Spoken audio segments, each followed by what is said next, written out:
Houssem Aouar loan transfer. In Arsenal's quest for a brand new attacking midfielder, it has taken us from James Maddison to Martin Odegaard, and today it has brought us to Houssem Aouar. We will also get the truth behind the Aaron Ramsdale transfer and give our predicted lineups for Arsenal's opener versus Brentford. So join me today in the latest episode of The Transfers FC.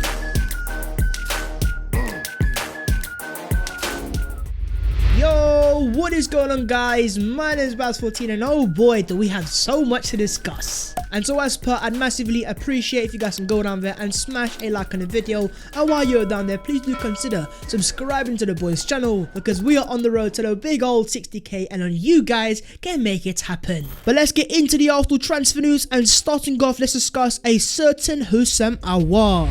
He was Arsenal's number one transfer target in the attacking midfield department in last summer. But in terms of this summer, we have turned our eyes and our attention to James Maddison and Martin Odegaard. But the fact that Arsenal have still not signed any of those players, is it going to be remontada FC for Houssem Aouar to Arsenal? Well, let's find out. As Gunner blog of The Athletic today says, new Aouar back in the frame as an alternative. Even if some at the club harbour concerns over Aouar, there is a growing acceptance that around 25 million euros, he would represent an excellent market opportunity. And if it is a fee of just 25 million euros, I mean, how can you say no to a player of the quality of Houssem Aouar? Let's not forget last summer, basically every single Arsenal fan was on their knees for Arsenal to bring Aouar to the Emirates alongside Thomas Partey. And while we did get our deadline day party, it did kind of hurt that we didn't sign Houssem Aouar. Arsenal are even believed to have inquired about the possibility of taking Houssem Aouar on loan, say The Athletic. A Houssem Aouar loan transfer,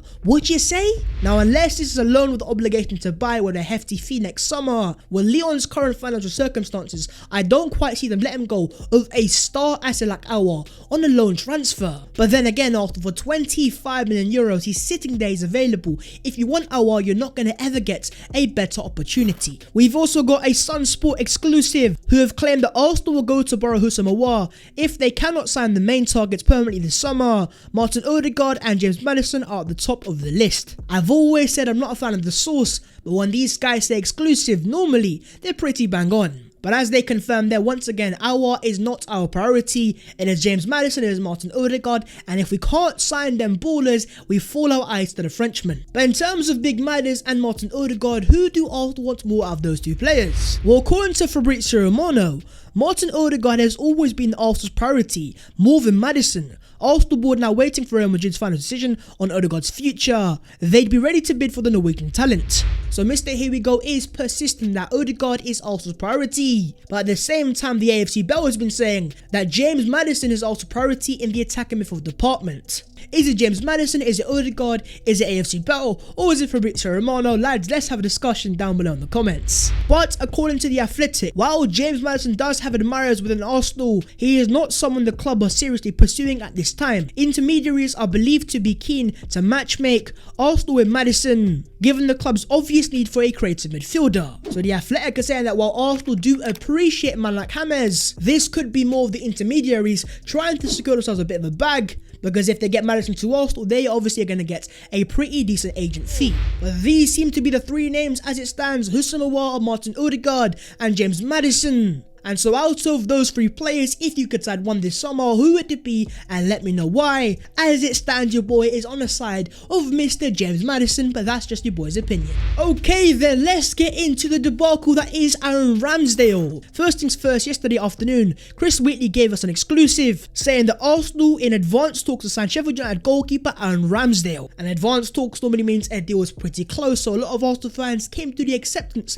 that Aaron Ramsdale was going to be an Arsenal player. And quite honestly, quite a lot of Arsenal fans were really against it, questioning Arsenal's pursuit of the English international. But then out of nowhere at 11 PM UK time, as per Gunner blog, Arsenal have decided to pursue alternative goalkeeping targets after Sheffield United refused to lower the demands for Aaron Ramsdale. Officials from both clubs met today but failed to find a breakthrough over the final fee. So Ramsdale to Arsenal went from advanced talks to the deal being completely off, all within the space of a day. I swear to God, only at Arsenal Football Club. Even the reliable Tom Barkley understands that Aaron Ramsdale is gutted about his move to Arsenal breaking down. Sheffield United's asking fee proving too much for Arsenal, who have informed the player they are now moving on to other targets. I understand, Mr. Aaron Ramsdale, you want to play for our gargantuan institution. Even Fabrizio Romano says Ramsdale wanted Arsenal and still wants Arsenal move. But Arsenal are not willing to pay more than 21 to 22 million euros as of now. The deal is stalling, it is complicated, but let's see what happens in the next days. So according to Mr. Here We Go, Arsenal don't want to pay more than what would be £17 million.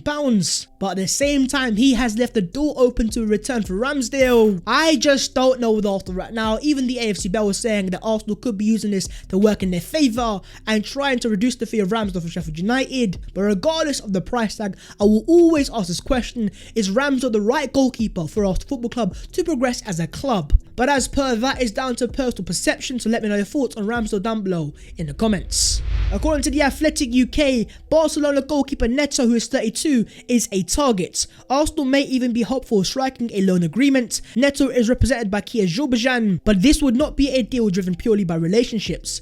Neto has also been closely assessed by Arsenal's analysts. Brazilian goalkeeper Neto currently plays for the broke-ass FC Barcelona. What I think Arsenal will do now is to sign a goalkeeper on the cheap as a short-term backup, and then going into next summer when Bernd Leno is more likely to leave, I think Arsenal will go out there all guns blazing and try to sign a proper Bernd Leno replacement. But who is that goalkeeper going to be? Well, I'm going to leave it to you guys down below to answer in the comments.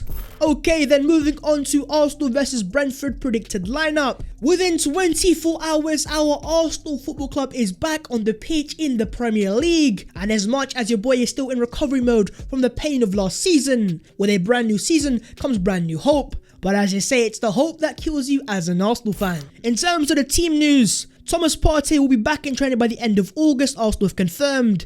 Nketiah and Gabriel back in training in early September. And those, as it stands, are the only 3 injured Arsenal players, touch wood. In terms of how I think Arsenal will line up, I think we'll go for a 4-2-3-1, the go-to for Mikel Arteta. And as much as a lot of fans want to see us transition into a 4-3-3, regardless of both formations, Arsenal will still play the regular 2-3-5 attacking formation. So in essence, it doesn't really matter what formation Arsenal really want to play. And here is your boys' overall predicted lineup: Bernd Leno in goal, Callum Chambers, Ben White, Pablo Mari as a back 4, Sambi Lokonga and Xhaka as the midfield partnership. Then you've got a 3 of Aubameyang, Smith Rowe and Pepe behind the striker, which is Alexandre Lacazette. This is what I think Mikel Arteta is going to go for. In terms of the right back, I think we're going to find out who Arteta sees as our first team right back going into the season, and I think that player is going to be a certain Callum Chambers, as he can play the inverted right back role. But we also have Ainsley Maitland-Niles, Hector Bellerin and Cedric Suarez. And so out of all those 4 players, who do you want to see as Arsenal's starting right back?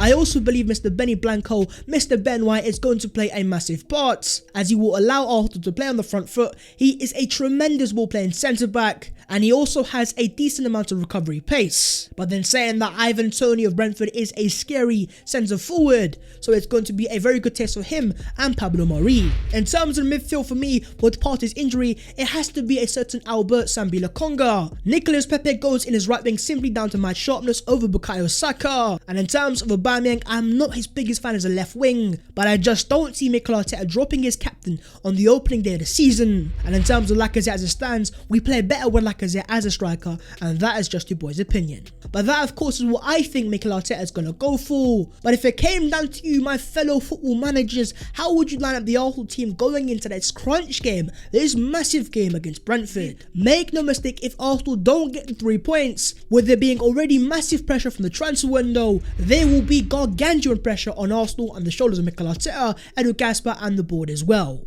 So Arsenal is over to 3 points FC. Thank you very much FC, and we keep it moving FC.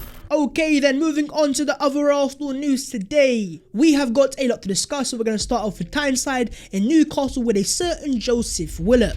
As Mr. David Ornstein confirms that Joe Willock has agreed terms with Newcastle as per Mike McGrath and Footy Insider for a permanent move from Arsenal. 21-year-old to head north today and expected to start medical tomorrow morning after completing move for a fee of £20 million.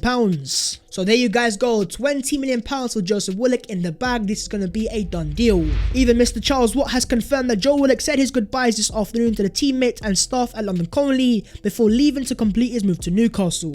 Willock has been at this club since the age of 6 and 7. He has come through the Hill End Academy and has come all the way through to the first team. I don't think you guys understand how rare this is in the current football climate. But then again, for a fee of £20 million, hopefully Arsenal can use that in the right way and sign a brand new attacking midfielder, and I have got my eyes set on a certain James Maddison. Moving on to centre forwards, Lautaro Martinez's agent Alejandro Camano has confirmed that his client is not leaving Inter despite proposals from English clubs. He is happy at Inter and really loves the club. We'll meet next week to talk over a new contract. Lautaro wants to stay, we'll see. So if Arsenal are going to sign a centre forward, it's not going to be Lautaro Martinez. This deal is completely off. But what about a certain Tammy Abraham? Well, according to Corriere dello Sport in Italy, Chelsea striker Tammy Abraham is resisting a move to Roma, and Arsenal's Alexandre Lacazette is now a concrete hypothesis for the Giallorossi. So Tammy Abraham is persistent. He wants to join our gargantuan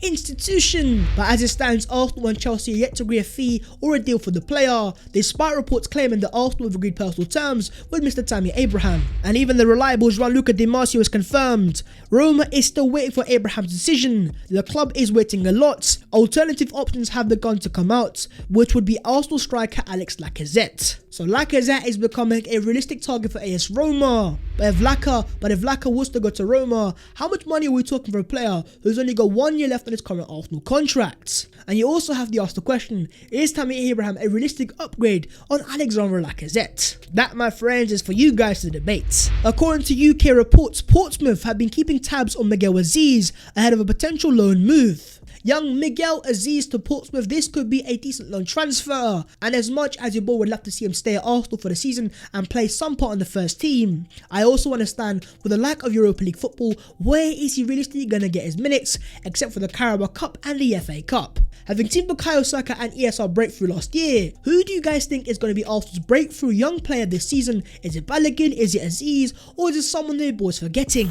But that is the latest video there and there. If you have enjoyed, make sure to go down there and smash a like on the video. And while you're down there, please do consider subscribing to your boy's channel. If you want to follow your boy on them social medias, then the links will be down below in the description. But that was the latest episode of the Transfers FC, and Arsenal are back again tomorrow.